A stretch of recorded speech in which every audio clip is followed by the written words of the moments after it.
Hôm nay mình sẽ giới thiệu cái này. Cái này là cái pin này, ai cũng biết đúng không? Đây là pin mà dùng trong thường ngày mình dùng nè, pin dùng trong đồ chơi nè. Pin này thường dùng trong đồ chơi là nhiều, dùng trong đồng hồ, dùng trong sạc gì đó, dùng trong gì nhiều, nói chung là nhiều thứ dùng pin này. Đây là pin AA. Pin này là pin 1,2V, tương đương với 1,5V thôi, không có gì thua nhiều đúng không? Chỉ có nếu dùng nhiều á, khoảng 5-6 cục thì sẽ tương đương nhiều ạ. Nếu các bạn dùng khoảng 5 cục thì sẽ 4 cục này bằng 3 cục kia thôi. Là bạn phải thêm một cục, từ bộ 5 cục trên bạn phải thêm một cục so với đối với pin kia loại mà không sạc. Cái này là pin sạc được. Đó, dùng trong đồ chơi thì khá là đỡ tốn tiền mua pin vì sạc được. Thì pin này là pin 1,2V, 700mAh. Tất nhiên là dùng 700mAh trong một vòng 1 giờ thế hết. Đây mình qua thử đi.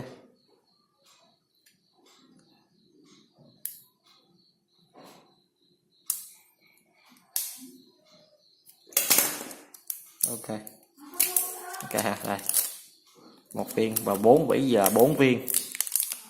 4 viên giá rẻ lắm, các bạn có muốn liên hệ mình ha. Giá này là 4 viên này là chỉ có giá là 10.000 viên thôi. 10.000 viên mà ta dùng rất là nhiều. Đây, 10.000 một viên, 10.000 một viên nha. Nhưng mà nó dùng rất là lâu, mình sạc lại mình dùng rất là lâu.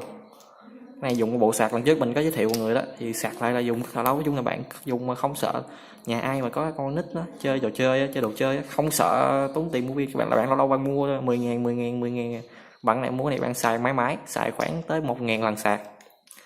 1.000 lần sạc bạn nghĩ bao nhiêu lâu đúng không? 1.000 lần sạc mà chưa chắc gì nó hư rồi. 1.000 lần sạc có thể dùng tiếp. Đây mình sẽ tiến hành đo thử cho bạn xem cái sóng nó sống như sao thôi. Cũng về thay mức 2.5 cho ít sai số mà. Đây tổng cộng này là 2.5 thì giữa này là 1,25.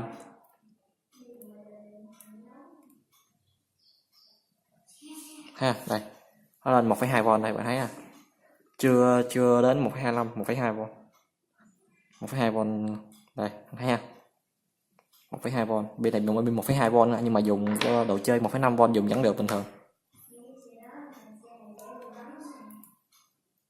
Và đó đo ngược xíu nữa gãy kim này.